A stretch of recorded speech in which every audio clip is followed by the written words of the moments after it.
We've reached that point in Nebraska fall practice where the majority of positional battles are already wrapped up. But on the other hand, there's one battle in particular that's not even close to over. If anything, it's just heating up. So in today's video, we're going to go behind the scenes. I'm going to give you a big time update around the Huskers offensive tackle battle, both at left tackle and at right tackle. What's going on? How's Elijah Prichett performing? What about Gunnar Gottula, Teddy Prochazka, a couple wild cards you need to watch out for, and so much more. So really quick, this is a loaded fall practice update. Hit that like button if you're fired up. And also, the season's almost here. If you're a diehard Nebraska fan and you're not subscribed, what are you waiting for? For daily content, talk your favorite team. It's a no-brainer. It takes 2 seconds. Hit that subscribe button. Thank you so much. But without further ado, we have a lot to talk about. Nebraska's biggest positional battle of the offseason is just heating up, both left tackle and right tackle. We're going to go behind the scenes, what's been going on, who's been performing well, who is not, and everything else you need to know. So I want to get things started with left tackle, because that's objectively a little bit more important. You're guarding Dylan Raiola's blind side. That's been a liability for the Huskers the past half decade. And right now, you have basically a tale of polar opposites. On one hand, you have a 5-star recruit who's getting paid around $1 million transfer from Alabama. And on the other hand, you have a hometown kid coming out of Lincoln who's played a lot for Nebraska in the past, has played some valuable snaps, and is the massive underdog. So let's just get it going with Gunnar Gottula, because actually he's the leader in the clubhouse right now. We know that he played 11 games for Nebraska last year, started 9 of them, and honestly, he played really well. Now, he was great in the running game, but the big thing around Gunnar Gottula, and that's been the big focus this offseason, has been getting better in the pass pro. Last year, he gave around 2 sacks, 16 pressures. I mean, it just wasn't good enough. And yeah, to be fair with Gunnar Gottula, he was only going into his second year. He was a redshirt freshman. He was kind of put in a tough situation, and he made the most of it. So I think just with the low expectations we had for him last year, he exceeded a lot of them. Like he was not a liability at all. He held his ground, but he was definitely far from a finished product. Now, for that reason, with all the experience that he had last year, he took his game to a different level. The footwork is so much better in the pass pro. The technique, overall, just the hands, the confidence, the presence. Gunnar Gottula looks like a completely different player. And there's a reason why, to begin fall practice, he was running with the ones. And that's why it's still that way to this day, where, yes, Elijah Prichett is also getting some run with the ones, but it's mainly been Gunnar because of his confidence, because of his experience. So his body's the best it's been. He lost some of that bad weight that he had on earlier. A lot of muscle's been gained. There's just a lot to like around Gunnar Gottula, and I know the fan base, they gravitate toward him just because of the kid coming out of Lincoln. Again, he wasn't the highest recruited guy in the world, but he's somebody who loves this program and wants to compete at the highest level. So my overall analysis of Gunnar is simply this. He's good in the running game. Pass pro, obviously, is a huge question mark, and that's not something you want to have from a left tackle.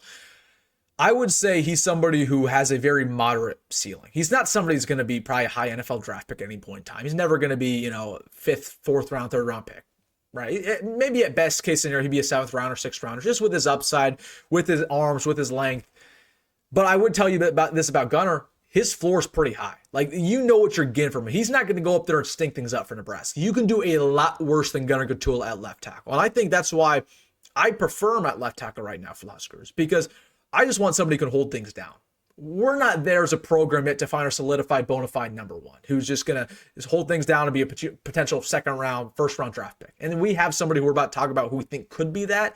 But I'd much rather have somebody with a high floor who we know what we're going to get from, rather than somebody who is a complete wild card. So that's my overall analysis of Gunnar Gottula. He very well might start, but there's somebody in his way. And you already know who this is. The big conversation around the offseason, the big conversation the last couple of weeks, Elijah Prichett, the former 5-star recruit coming out of Alabama. I mean, let's just have a conversation. He's had a good fall camp.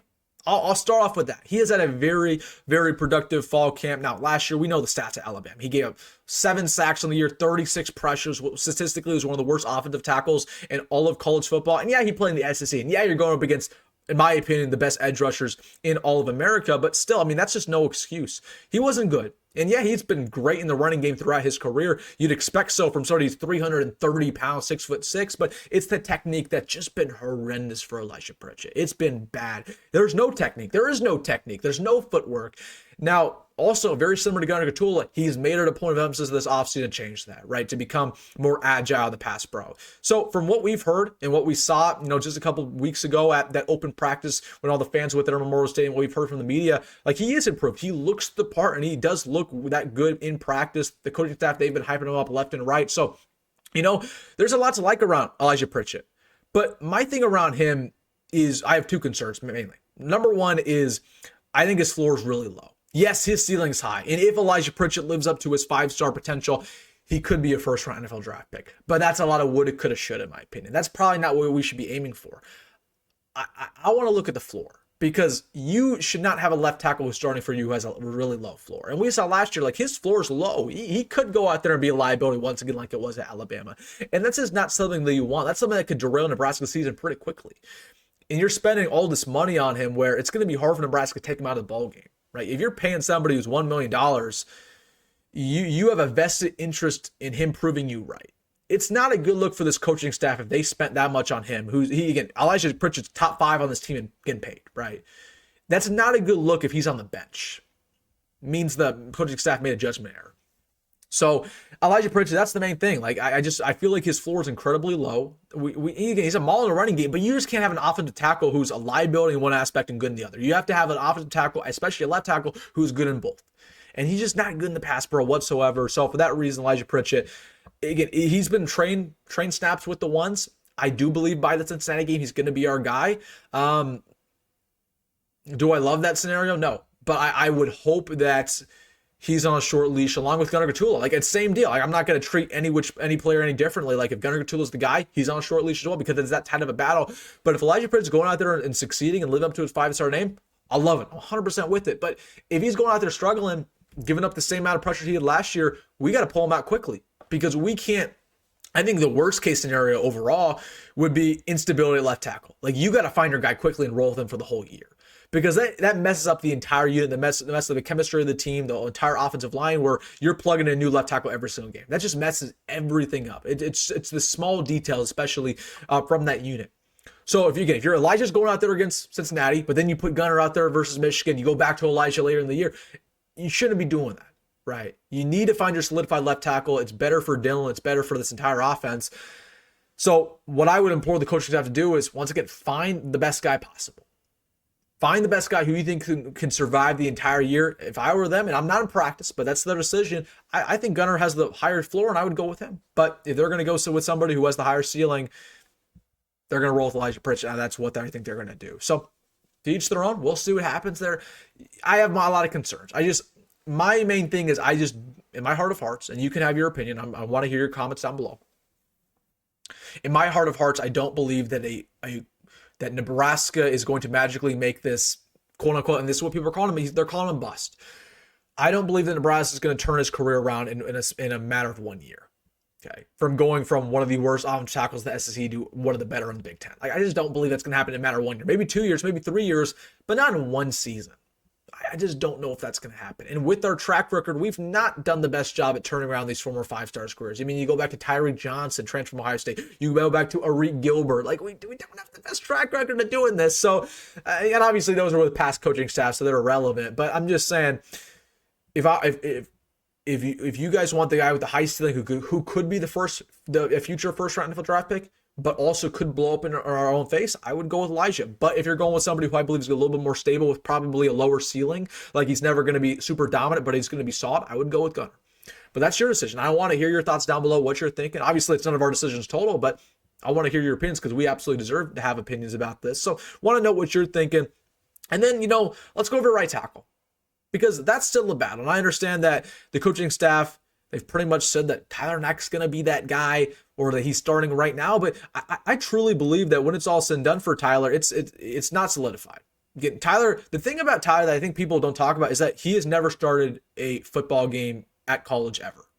Okay, he was at Utah. Of course, he transferred to Nebraska after his first year. Last year, he played in 8 total games, and then he played 9 in 2023. But he has never started a game ever for the Huskers. That's a little bit of a concern. To put somebody at right tackle, which is a very valuable position, we know that we've had Bryce Benhart there the past couple of years. Like, we know how many sacks he has given up. To go from never starting a game ever to being our bona fide right tackle starter for 12 games, like, that's a big jump, right? Usually, you kind of want to ease him into that. You want to have a guy with 3, 4, 5 total starts on the during the career, and then you'll give him that spot. The fact that Tyler Knaak's never started, that is a concern. He's not somebody who I would bona fide and say that he has a really high ceiling either. So there's just a lot of unknowns. We've really never seen him play besides the small sample size that we've seen last year with 8 games played. So Again, we just kind of don't know what we're getting from Tyler Knaak. And I have a lot more concerns I think a lot of the Nebraska fan base are going to give it credit for. And then you go over to, Teddy Prochazka, who's somebody who, of course, we know how high of a ceiling he is. We know that when he's played for Nebraska in the past, he's been really good. Like, he played a true freshman back against Michigan in 2021. Of course, we lost that football game, but he played well. He's somebody who I think is the best pass pro tackle on this team. The thing around Teddy is just simply, can he stay healthy? Like, how 100% is he? Is football even meant to be his sport? Because when you get injured time and time again, you can't finish a season. You got to have some questions around that. Like, is football really meant for me at this stage of my life? Now, Teddy's given it another go, but we're still at the point where Tyler's been that number one Olafal ball. I'm at that point with Teddy where I'm like, I don't know if he's even living up to expectations, but I think it's still a battle going. I know it's still a battle going into that Cincinnati game. And I think if you want to put somebody out there with game experience, who's great in the pass pro, who has a high upside when he's healthy, you're going to put out Teddy Prochazka, but at the exact same time, if you want to roll out right tackle who's going to be your player, your starter for 12 games, you're going to roll out Tyler Knaak because Teddy has not proven at all that he can stay healthy for the entire season. So to each their own there. And then, you still got a wild card in Turner Corcoran, who will play tackle and guard for the Huskers, former big-time recruit, kind of the same conversation as Teddy where, got injured throughout his career, but not similar to Teddy. With Turner, he doesn't even play well when he's on the field. Teddy at least plays pretty serviceable. Turner's just not good. So I'm hoping Turner, he's not going to be in this battle when he comes back and gets healthy, but I'm hoping that when he does get in the field, right, whether it's at guard, whether it's tackle, he gives us some decent snaps with no expectations this year. Like, put the spotlight off of Turner. Nobody's expecting anything from him. It's his last year of eligibility. Go out there and play your highest level, and hopefully you'll come out on the other side very successful. So that's just my analysis of both battles there, left tackle and right tackle. Just, recapping it, I think this is the reason why I don't know yet if Nebraska is going to make the playoffs or if I don't know if we're going to win 10, 11 games, because I don't believe our tackle situation is good enough just yet. I think our quarterback play is going to be good enough. I think our receiver play is going to be good enough. I think our defense in general is going to be good enough all the way across. But I love the interior offensive line. But in my opinion, you just have two gaping holes on both left and right. You're probably going to have Elijah Prichett at left tackle, who you're asking a lot from somebody who was not very good last year at Alabama. And then at right tackle, you're going to probably put out Tyler Knaak or Teddy Prochazka. Both of them have their very own questions. Tyler's never started a game in his life.